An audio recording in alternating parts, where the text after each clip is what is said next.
Media நேயர்களே, நான் உங்கள் விஜய் யாமினி பேசிட்டு இருக்கேன். இன்னைக்கு நம்ம கூட சீனியர் ஜேர்னலிஸ்ட் உமாபதி சார் இருக்காங்க. சார் வணக்கம். வணக்கம். வணக்கம் சார், நல்லா இருக்கீங்களா சார்? விஜய் டிவி வந்துட்டு ஒரு கலாச்சாரத்தை வந்துட்டு எக்ஸ்ப்ளாய்ட் பண்ணுதுங்கிற மாதிரி புது புது ஷோஸ் கொண்டு வந்துட்டு இருக்காங்க. செகண்ட் லவ் அப்படிங்கிற ஷோ வந்து ரம்யா கிருஷ்ணன் மேம் வந்து கண்டெஸ்ட் பண்ணுறாங்க. ஸோ இதில் வந்து ஏதோ செகண்ட் லவ் கண்டுபிடிக்கிறாங்க, ஒரு லவ்வோட வந்துட்டு நிறுத்திட வேணாம், you can again start your life அப்படிங்கிற மாதிரிலாம் வந்துட்டு சொல்கிறாங்களே, இந்த மாதிரி ஷோஸை நீங்கள் எப்படி பார்க்குறீங்க சார்? இதுதான் நம்ம 2-3 வருஷத்துக்கு முன்னாடியே நம்ம தான் ஃபஸ்ட்டு சோசியல் மீடியாவில் அதை ஓப்பன் பண்ணியிருக்கோம். சோசியல் மீடியானா என்ன, சோசியல் மீடியா எதுக்காக டிசைன் பண்ணப்பட்டது அப்படின்னு நிறையா பேசியிருக்கோம், நிறையா சேனலில் பேசியிருக்கோம், நம்ம சேனல்லே அதை பற்றி சொல்லியிருக்கோம். சோசியல் மீடியா எதுக்காக டிசைன் பண்ணாங்க, சோசியல் மீடியாவை உலகம் ஃபுல்லாக எப்படி எதுக்காக எடுத்துகிட்டு போகிறாங்க, அது யாரை உள்ளே கொண்டு வர்றதுக்கு, அது என்ன மாதிரியான பிஸ்னஸ் அது அப்படின்ற பற்றி சொல்லியிருக்கோம். அது என்ன அப்படின்னு பார்த்தீங்க அப்படின்னா, வீட்டில் இருக்கிற ஆட்களை உடைச்சி வெளியில் கொண்டு வர்றது. அப்போ தான் வந்து பிஸ்னஸ் டேர்ன் ஓவர் ஆகும். இப்போ வந்து ஒரு காலத்தில் 80ஸ்க்கு முன்னாடி என்னென்னா, ஒரு வீட்டில் ஒரு அப்பா தான் வேலை பார்ப்பார். அம்மா ஹவுஸ் ஒய்ஃபு, அக்கா ஹவுஸ் ஒய்ஃபு, தங்கச்சி ஹவுஸ் ஒய்ஃபு, அண்ணன் வேலை கிடைக்காம உட்காந்துருப்பான், தம்பி ஒருத்தன் படிச்சுக்கிட்டு இருப்பான். அடித்து பிடிச்சி அவங்க அப்பா ஒரு பையனுக்கு கிடைக்கும். அப்புறம் ரொம்ப கஷ்டப்பட்டு அப்ளிகேஷன் அங்கே போட்டு இங்கே போட்டு இதெல்லாம் படித்து அந்த 2வது பையனுக்கு வேலை கிடைக்கிறதுன்றது பெரும்பாடாக இருக்கும். அப்புறம் அவனுக்கு ஒரு கல்யாணத்தை பண்ணி அதோட அவனை முடிச்சு விட்ருவாங்க. அப்படி இது என்ன எப்படி போகும் அப்படின்னா, அப்போ வந்து இந்த குடும்பத்துக்கு தேவையான எல்லா விஷயத்தையும் மெயின்டைன் பண்ணுறது அவங்க அப்பா தான். மகனுக்கு பொண்ணு பார்க்குறதுலேருந்து, மகளுக்கு மாப்பிள்ளை பார்க்குறதுலேருந்து எல்லா பொறுப்புமே ஒரு அப்பாவோட கட்டுப்பாட்டில் இருக்கும். அவர் தான் பர்ச்சேஸ் கெப்பாசிட்டி உள்ள ஒரே ஆளாக அந்த வீட்டில் இருப்பார். ஸோ அப்படி இருந்தால் டேர்ன் ஓவர் வந்து ஒன்றுமே, பணம் வந்து புழங்கவே புழங்காது. அவர் வேலைக்கு போகிறாரு, எல்லாருக்கும் சாப்பாடு போகிறாரு, எல்லாம் சாப்பிட்றாங்க, தூங்குறாங்க, டிவி பார்க்குறாங்க, தூங்குறாங்க. சரி, டிவியில் விளம்பரம் ஓடனா அதை கூட இவங்களால் வாங்க முடியாது. 7 பிள்ளைங்க இருக்கும், 6 பிள்ளை இருக்கும், அது எல்லோரும் போய் அவங்க அப்பாட்ட தானே போய் நிற்கும். ஸோ அப்போ என்ன பண்ணுறாங்கன்னா, அந்த குடும்பத்தை உடச்சி வெளியில் கொண்டு வரணுன்றது தான் அடுத்த கட்ட பிளான். அப்போ ஒவ்வொருத்தரும் சம்பாதிக்கணும்.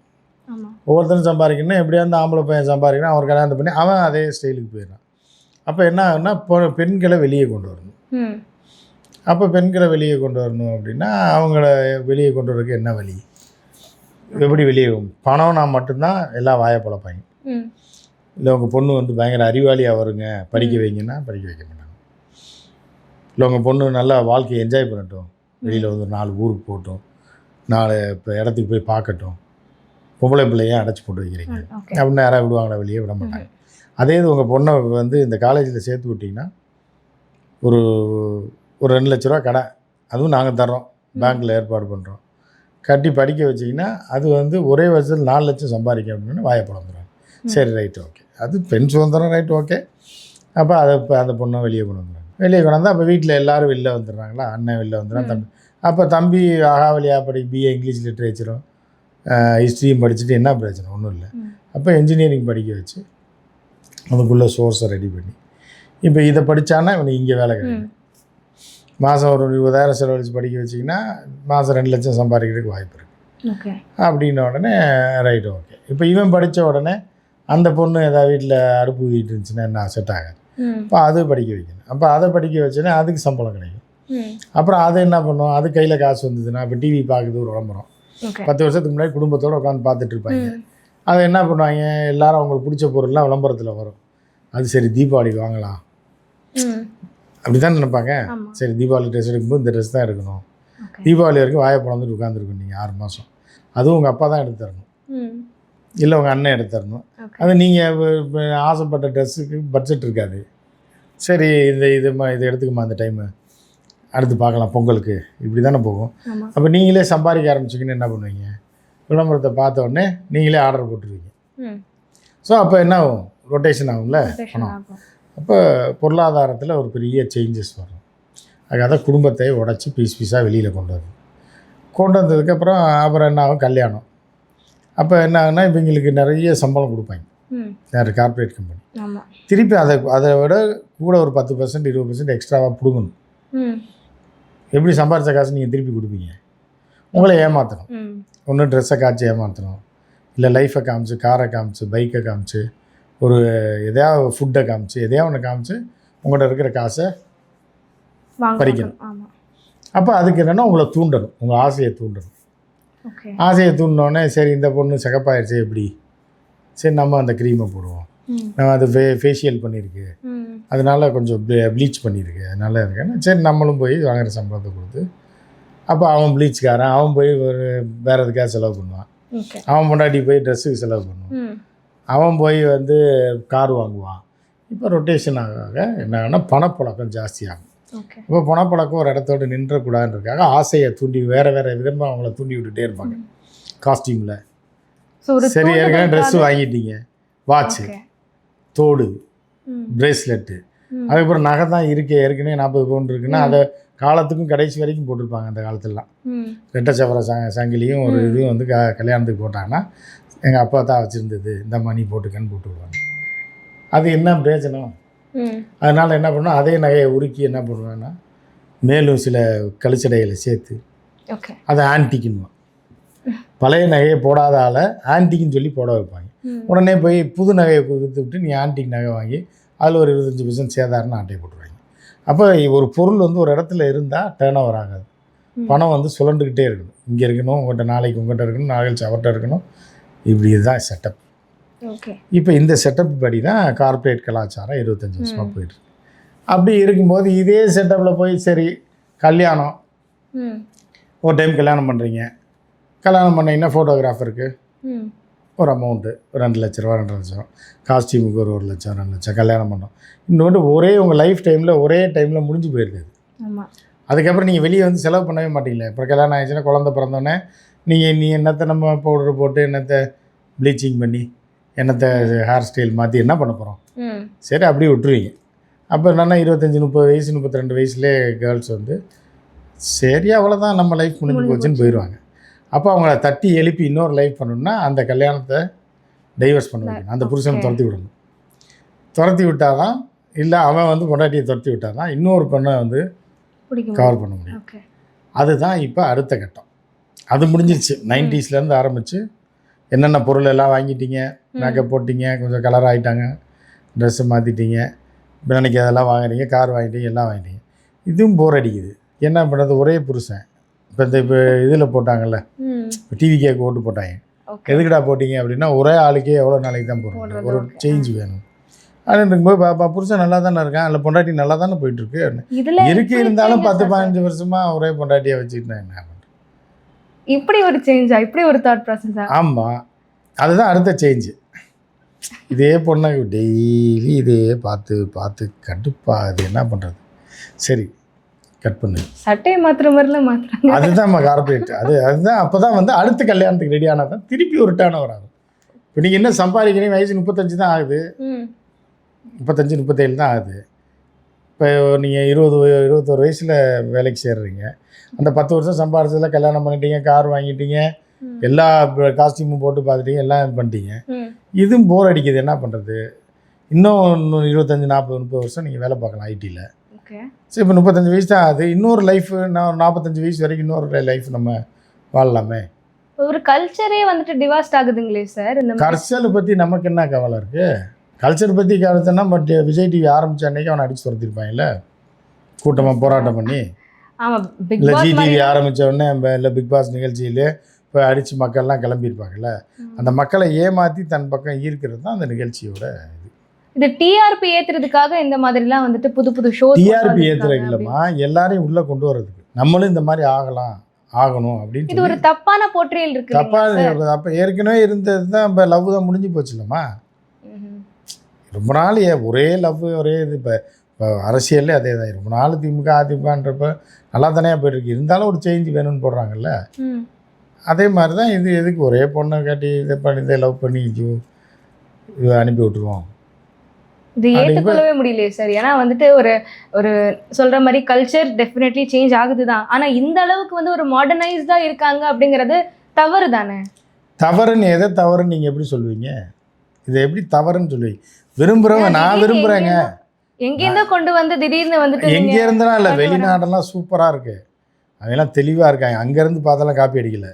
இந்த கேடு கேட்ட கேவலம் பூரா இங்கேருந்து தான் இப்போ யூரோப்புக்கு போகுது, தமிழ்நாட்டிலேருந்து இந்தியாவிலேருந்து அந்த கேடு கட்ட போல பூரா அங்கே போகுது.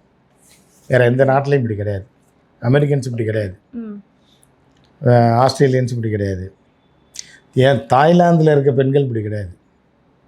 இவ்வளோ கேடு கெட்ட பெண்கள் நீங்கள் பார்க்க முடியாது, கஷ்டம். இங்கே அதிகமாக இருக்காங்க, எல்லாரையும் நம்ம சொல்லலை. இங்கே அதோட ரேட்டிங் வந்து அதிகமாக போயிட்டுருக்கு, ரொம்ப வேகமாக ஃபாஸ்ட்டாக போயிட்டுருக்கு. ஏன்னா அங்கெல்லாம் டிவி இவ்வளோ டாமினேஷன் இல்லை, புரியுதா? நெட்வொர்க் பிரச்சனை, நிறையா பிரச்சனைலாம் இருக்குது. அதனால் அங்கே அங்கே வந்து என்னென்னா படிப்பறிவு ஆவரேஜ் கம்மியாக இருக்குது, இங்கிலீஷ் லாங்குவேஜ் அவங்களுக்கு தெரியாது. அதனால் இன்னும் அவங்க வந்து இன்னும் மோசமாகலை. இங்கே விஜய் டிவி குழந்தைங்களும் பார்க்கக்கூடிய ஒரு சேனலாக தான் இருக்குது. அப்போ வந்துட்டு அவங்களோட மைண்ட் செட் வந்துட்டு அதுதானே அவங்களோட நோக்கமே, அதுதானே எல்லாரையும் மாற்றணுன்றது தானே அவங்க நோக்கம். அது ஈஸியாக நடக்க போகுது, நடந்துக்கிட்டு தான் இருக்குது. பட் தப்பா இல்லை அப்படின்றது சொல்ல முடியாது இல்லைங்க சார். ஏன்னா யங் ஜெனரேஷன் வந்து ஏற்கனவே ஒரு மாதிரியாக தான் வளர்ந்துட்டு இருக்கு. ஸோ அப்படி இருக்கும்போது இந்த மாதிரி ஷோஸ்லாம் வந்து அதுவும் ஒரு பிரபலமான ஆக்டர் வந்துட்டு இப்படி பண்றாங்க அப்படிங்கும்போது அந்த ஷோக்கு அக்செப்ட் அவங்களுக்கு யார் சோறு பண்றாங்க. போடுறது? அவங்களுக்கு காசு கொடுத்தா எது வேணாலும் பண்ண போறாங்க. காசு கொடுத்தா எது வேணாலும் பண்ணலாங்க ஆமாம் பண்ணுறாங்கல்ல. அப்புறம் நீங்களா பணம் கொடுப்பீங்க? அவங்களுக்கு கோடிக்கணக்கில் சம்பளம் கொடுப்பான். இப்போ எத்தனையோ நடிகர்கள், எத்தனையோ ஆக்டர்ஸ் வந்துட்டு இந்த மாதிரி நான் ஷோஸ் பண்ண மாட்டேன் அப்படிலாம் கூட நிறைய பேர் விலகுறாங்களா சார்? இவங்களாம் ஏன் அப்படி திங்க் பண்ணக்கூடாது? ஏன்னா நாளை பின்ன இதெல்லாம் பார்த்து தான் அவங்க ஏன் இப்படி திங்க் பண்ணணும்னு கேட்டால் என்ன பதில் சொல்லுவீங்க? ஏன் நான் போய் அப்படி போய் வேண்டான்னு ஏன் நான் முடிவு பண்ணணும் அப்படின்னா என்ன பதில் சொல்லுவீங்க? மக்கள் நலத்துக்காக பண்ணணும். மக்கள் நலத்துக்கு நான் மக்களாக என்னைய காப்பாற்றுனாங்க அப்படி இல்லை. அவங்கள கேட்டால் இதே ரம்யா கிருஷ்ணனை வந்து 30 வருஷத்துக்கு முன்னாடி வீட்டில் பண்டம் பாத்திரத்தில் அவர் தூக்கி வெளியில் போட்டு ஊரை விட்டே துரத்துனாங்க. 35 வருஷத்துக்கு முன்னாடி பீக்கில் வந்துட்டு இருக்கும்போது எப்போ படையப்பா படத்துக்குலாம் முன்னாடி அப்போ ஓடி போனவங்க தான் ஆந்திராவுக்கு போனாங்க. போய் ஒன்றும் இல்லாமல் கடன் ஏதோ பிரச்சனையில் எல்லாத்தையும் அவங்க குடும்பத்தையே ஊரை விட்டே துரத்தி விட்டாங்க. ஆந்திராவுக்கு போனாப்புல, அப்புறம் இந்திக்கு போனாப்புல, அப்புறம் அவங்க சம்பாரிச்சு வந்து அப்போ அவர் ஒரு கேள்வி கேட்குறாரு, அன்னைக்கு நீ எல்லாம் ஊரை விட்டு துரத்தி விடும்போது யாரா வந்து நின்னீங்க? காசு யார் கொடுத்தீங்க அப்படின்னு கேட்டால் என்ன பதில் சொல்லுவீங்க? அதனால அவங்க பண்ணுறாங்க, எனக்கு பணம் வேணும் நான் பண்ணுறேன். பட் இருந்தாலுமே சார் இப்போ வந்துட்டு நிறைய அவங்களுமே வந்துட்டு ஒரு பேக்லாஷை வந்துட்டு ஃபேஸ் பண்ணுறாங்க. ஏன்னா இந்த மாதிரி ஷோஸ்லாம் இப்போ பிக் பாஸ்வே வந்துட்டு நம்ம பார்க்கும்போது நிறைய நல்ல விஷயம். அவங்க என்ன சொல்லுவாங்கன்னா, ஏற்கனவே ஒரு பொண்ணை லவ் பண்ணேன், அந்த பொண்ணை ஏமாற்றிட்டு போயிடுச்சு. ஏற்கனவே ஒரு பையனை லவ் பண்ணேன், அந்த பையன் ஏமாற்றிட்டு போயிட்டான். காதல் வேதனை எனக்கு ரொம்ப சொல்ல முடியாத அளவுக்கு சாகிற அளவுக்கு போயிட்டேன். இப்போ புதுசாக ஒரு பொண்ணு கிடச்சிருக்கு, இல்லை ஒரு பையன் கிடச்சிருக்கான் அப்படிங்கும்போது என்னுடைய வாழ்க்கையில் ஒரு மறுமலர்ச்சி வருது. அதுதான் ஷோவாக பண்ணுறோம். இதில் என்ன உங்களுக்கு என்ன பிரச்சனை? பட் அதில் ரொம்ப அப்யூசிவாக வந்துட்டு காட்சிகள்லாம் இருக்குது. நம்ம இப்போ ப்ரோமோ கூட பார்க்கும்போது வேற மாதிரிலாம் இருக்குது. அப்போ தானே வந்து இப்போ எல்லோரும் பார்ப்பாங்க. இப்படி பண்ணாதான் டிஆர்பி ஏறி பார்ப்பாங்கங்கும் போது அதை கொஞ்சம் வந்துட்டு அவாய்ட் பண்ணலாம். ஏன்னா எல்லாருமே பார்க்குறது தான், எல்லாரும் பார்க்குறாங்க, எல்லாரும் பார்க்கணுன்றக்காக தானே நம்ம பண்ணுறது. அவங்க தெரிஞ்சு தானே பண்ணுறாங்க, தெரியாமல் பண்ணுற மாதிரி நீங்கள் தான் அட்வைஸ் பண்ணுற மாதிரி சொல்கிறீங்க. அவங்க பிளான் பண்ணி இந்த ஷோ இப்படி தான் இருக்கணும், இவ்வளோ ஆபாசம் இருக்கணும், இதில் இவங்கெல்லாம் கலந்துக்கணும், இந்தந்த ஆட்கள் எல்லாம் உள்ளே இறக்கி விட்டால் தான் இது இதாக போகும், ஷோவாக போகுன்றதெல்லாம் அவங்க பிளான் பண்ணி தானே பண்ணுறாங்க. எருமை குளிப்பாட்டுறவன் போனவன் இத்து போனவனெல்லாம் கூப்பிட்டு கொண்டாந்து இங்கே ஷோ பண்ணி அவனை தூக்கி விட்டால் தான் அவனை மாதிரி இத்து போனவன்லாம் நிறையா பேர் நம்மளை மாதிரி ஒருத்தன் பிச்சை எடுத்து திருப்பூரிக்கு இவெல்லாம் மேலே வந்துட்டான், நம்மளால் ஏன் வர முடியாது அப்படின்ற ஆசையை தூண்டுறதுக்கு தானே அந்த ஷோவே பண்ணுறாங்க. நீங்கள் வந்து இவனை போய் சேர்த்துட்டீங்க, அவளை சேர்த்துட்டீங்க அப்படின்னீங்கன்னா அந்த ஷோவோட நோக்கமே அதுதான். கீழ் லெவலில் இருக்கவனை கொண்டு வந்து இப்போ ஒரு உதாரணமாக என்னென்னா, ஹியூமன் கேட்டல்ஸ் மத்தியில் அறிவுள்ளவன் அப்படி யோசிக்க மாட்டான், அறிவுள்ள பொம்பளை யோசிக்க மாட்டாங்க. ஹியூமன் கேட்டல்ஸ் என்னென்ன பண்ணால் பொதுவாக பொண்ணு பார்த்தா என்ன பார்ப்பாங்க? பொண்ணு சிகப்பாக இருக்கணும், இவ்வளோ இப்படி தானே பார்க்குறாங்க. இது வந்து அறிவற்ற செயல். இது அந்த ஹியூமன் கேட்டல்ஸ் பொது புத்தி, அது 75% அப்படி தான் இருப்பாங்க. எல்லோரும் அப்படி இருக்க மாட்டாங்க. பொது புத்தின்னு அப்படி பொண்ணுன்னா சிகப்பாக இருக்கணும் அப்படின்னு, இதாக இருக்கணும், இப்படி இருக்கணும், அப்படி இருக்கணும், இவ்வளோ நகை போடணும், இவ்வளோ சொத்து இருக்கணும், பையனா இப்படி இருக்கணும், அவன் இங்கே வேலை பார்க்கணும், ஐடியில் வேலை, இப்படின்னு ஒரு பொது புத்தி இருக்குல்ல. ஸோ அந்த வச்சு தான் ஆசையை தூண்டுறது. இப்போ இருக்கிறதுலே தெருப்பொறுக்கி எச்சக்கலையாக இருப்பான் ஒருத்தன். அப்போ இந்த ஹியூமன் கேட்டல்ஸ் ஆசைப்படுற மாதிரி ஒரு சிகப்பாக ஒரு பிள்ளை இருக்கும். அது சிகப்பாக இருந்து என்ன பண்ண போகுதுன்னு யாருக்கும் தெரியாது. ஸோ வந்து இது ரெண்டையும் கோர்த்து விடும்போது என்ன ஆகுதுன்னா, கீழே இருக்க லெவலில் இருக்கவன், எச்சையில் இருக்கிறவன், போன வந்தவன்லாம் என்ன நினைப்பான், நம்மளும் ஒரு நாளைக்கு இப்படி ஆயிடலாம் போல் அப்படின்னு சொல்லி அவன் சில வீடியோவை போடுவான். புரியுதா? அப்படி போடும்போது என்ன ஆகும் அப்படின்னா, இந்த மாதிரி நிறையா பேர் இந்த கீழ் லெவலில் இருக்கவங்கள ஏற்க முடியும். பாரியா, நேற்று வரைக்கும் நம்ம ஊரில் எச்சையில் படிக்கிட்டு இருந்தான், திருப்பூரிக்கிட்டு தெரிஞ்சான், பண்ணி குளிப்பாட்டிகிட்டு இருந்தான், பண்ணி மேய்ச்சிட்டு இருந்தான். இன்றைக்கி பார்த்தோன்னா பாரு டிவியில் வரான், அவனுக்கு ஒரு ஜோடியை பார்த்தா எப்படி இருக்கு அந்த பிள்ளை அப்படின்னு தூண்டும் போது என்ன ஆகுதுன்னா இன்னொரு 10,000 பேர் இறங்குவான் ரீல்ஸ் போடணும்னு. அதில் ஒரு 100 பேர் தேர்வான்ல, அதை வச்சு மார்க்கெட் பண்ணலாம்ல. இதுதான் அவங்களோட நோக்கமே. அதுதான் அவள் கழட்டி விட்டு இவனை போயிடுவா. அவளுக்கு என்ன அப்படின்னா இவன் திடீர்னு பார்த்தா என்னடா இது பண்ணி குளிப்பாட்டுறவன் எவ்வளோ ஃபெமிலியர் ஆகிட்டான்னா அவனோட சேர்ந்துருவான். சேர்ந்து அவனுக்கு ஒரு பில்டப் கொடுத்து இவர் பெரிய அறிவாளி, நாலேஜபிள் பர்சன் அப்படின்ற மாதிரி இவர் ரொம்ப நல்லவர் தெரியுமா அவங்களுக்கு அப்படின்ற மாதிரி ஒரு இதை ஃபோக்கஸ் பண்ணி ஹியூமன் கேட்டல்ஸை நம்ப வச்சு இவன் அவனோட அட்டாச் ஆயிடுவா. இல்லைனா அவனை கழட்டி விட்டு இன்னொருத்தனோட போயிடுவான். இதுதான் உங்களோட பிளானு. அதுபடி நடந்துட்டு போயிட்டு. இப்போ ஷோஸ்னால் நல்லதும் இருக்கும் கெட்டதும் இருக்கும் சார். இப்போது அதில் உண்மையாக சொல்ல போனால் இப்போ வந்துட்டு பிக் பாஸ்லாம் கூட நிறைய கப்பிள்ஸ் வந்துட்டு ஒரு ஸ்ட்ரேஞ்சராக வந்தாங்க, அப்புறம் ஃப்ரெண்ட்ஸ் ஆனாங்க, அப்புறமா கப்பிள்ஸ் ஆகி இப்போ வந்து எல்லாமே நடிப்பு தானே. என்ன ஸ்ட்ரேஞ்சாக இவன் ஃப்ரெண்ட் ஆகி கிழிக்க போகிறாங்க? சும்மா எல்லாமே நடிப்பு தானே. எல்லாம் இந்த பிக் பாஸ்னால தான் பல குடும்பத்தில் சண்டைகள் பிரச்சனைகள் வர, அதை பார்த்து தான் பொம்பளைங்க இப்போ சண்டையை போடுறாங்க. இந்த மாதிரி கேடுகட்ட ஒரு கலாச்சாரத்தை கொண்டு வந்தவன் அதுதான். இப்போ அவனை எப்படி ஒழிக்க முடியும்? தூக்கவே முடியாது. இந்த மக்கள் அதை நோக்கி போகிறாங்கன்னு தானே. இப்போ மக்கள் அதை பிடிக்கல, இது வேணாம் அப்படின்னு நினச்சாங்கன்னா இந்நேரம் திரண்டு போய் போராட்டம் பண்ணியிருக்கணும்ல. இந்த நிகழ்ச்சியை தடை பண்ண கண்டினியூ ஆகிட்டு இருக்கு. இன்னும் கொஞ்சம் நாளில் இவங்களா அப்படி மாறிடுவாங்க. ஸோ அதுதான் அவங்களோட நோக்கம். அந்த நோக்கம் ஸ்ட்ராட்டஜி ஃபாலோ பண்ணுறாங்க. எப்படியும் ஸ்டார்டிங்கில் அகேன்ஸ்டாக தான் இருப்பாங்க, எதிர்ப்பு தெரிவிப்பாங்க, அப்புறம் நார்மலாகி இவங்களும் அதே குட்டையில் மூட்டின மட்டையாக மாறி கழுதையாக மாறிடுவாங்க அப்படின்ட்டு. நீங்கள் ஒரு ஆடை 100 கழுதை கூட்டத்தில் அடைச்சி போட்டிங்கன்னு ஒரு 10 கழுதையை கொண்டு வந்து இதை கலந்து விட்டிங்கன்னா கொஞ்ச நாள் அந்த ஆடு கழுதை மாதிரி மாறிடும். அதோட கேரக்டர் எது இப்போ மெஜாரிட்டி இருக்கோ அதுக்கு மாறிடும். இதுதான் ஹியூமன் கேட்டல்ஸோட இது. சில டைம் அது வந்து பார்க்குறதுக்கு கட்டாயமாக வந்துட்டு பிடிக்கவே இல்லை, ஃபோர்ஸ் பண்ணியாவது இந்த மாதிரி எப்படி சொல்கிறது சேர்த்து வைக்கலாம் அப்படிங்கிற மாதிரிலாம் கூட போர்ட்ரேல் இருக்குது. ரொம்பவே தப்பாக தான் ஆஸ் அ பர்சனாக நானும் பார்க்குறேன். நிறைய மக்களோட பெர்ஸ்பெக்டிவ்ல அது தப்பாக தான் இருக்குங்கும்போது அந்த மாதிரி ஷோஸை வந்துட்டு பண்ண வேணாமே. ஏன்னா இப்போ ரியாலிட்டி ஷோஸ்ல நீங்கள் சொன்னால் அவனுக்கு யார் சோறு போடுறது? இவ்வளோ கம்பெனி வச்சு சிங்கிங் கம்பெனி நடத்திட்டு இருக்கான். டான்ஸ் ஷோஸ் இருக்குது, மிமிக்ரி ஷோஸ் இருக்குது. அந்த மாதிரி ஏதாவது ஆக்கப்பூர்வமான டேலண்டடான ஷோஸ்லாம் பண்ணலாமே தவிர இந்த மாதிரி ஷோஸ்லாம் ஸ்டாப் பண்ணுறதே நல்லது. இந்த மாதிரி ஷோவில் தானே ரீச் ஆகுது, வருமானம் வருது. அது ஸ்டாப் பண்ணால் அப்படி சேனல் நடத்துறது. அதனால் இதெல்லாம் தொடர்ந்துக்கிட்டே தான் இருக்கும். இன்னும் கேவலமாகவும் இன்னும் மோசமாகவும் போகும். இன்னும் ஆபாசமாகவும் இன்னும் அசிங்கமாக போய் குடும்பம்லாம் தெருவுக்கு வந்து கேவலப்பட்டு அசிங்கப்பட்டு ஒரு சர்க்கிளுக்கு வந்து தான் இது மாறும். ஆனால் நீங்கள் சொல்கிற மாதிரி டிவியால் தானே மக்கள் வந்து இப்போ ட்ரிவன் ஃபோர்ஸில் அலைஞ்சிட்டு இருக்காங்க. அதை பார்த்து தான் நல்ல விஷயங்களை கற்றுக்குறாங்க, இல்லைன்னு சொல்லலை. பட் அதை பார்த்து தான் நிறைய பேர் வந்து பிக் பாஸ் மாதிரி விஷயங்கள்லாம் தனியாக இப்போ ஹஸ்பண்டு குழந்தைங்களாம் தூங்கினதுக்கப்புறம் பொண்ணு பார்க்குறது, ஒரு ஃபீமேல் வந்துட்டு உட்காந்து டிவி பார்க்குறது, ஒரு வீட்டு வேலைகளை மறந்துட்டு அவங்க பார்க்குறது, இல்லாட்டி இந்த கேமிங் இந்த மாதிரிலாம். ஸோ ஒரு அடிக்ஷன் மாதிரி ஆயிடுது இதெல்லாம். இது அடிக்ஷன் ஆக்குறதுக்காக தான். அந்த அடிக்ஷன் ஆக்கி உள்ளே கொண்டு வந்து அவங்கள மக்களை தெருவில் விட்டுட்டு அந்த காசை பிடிக்கிட்டு போகிறது தான் எங்களோட வேலை. அது நடந்துகிட்டு இருக்கு. பட் இது குறித்து நிறைய விஷயங்களை பகிர்ந்து கொண்டதுக்கு ரொம்ப நன்றிங்க சார்.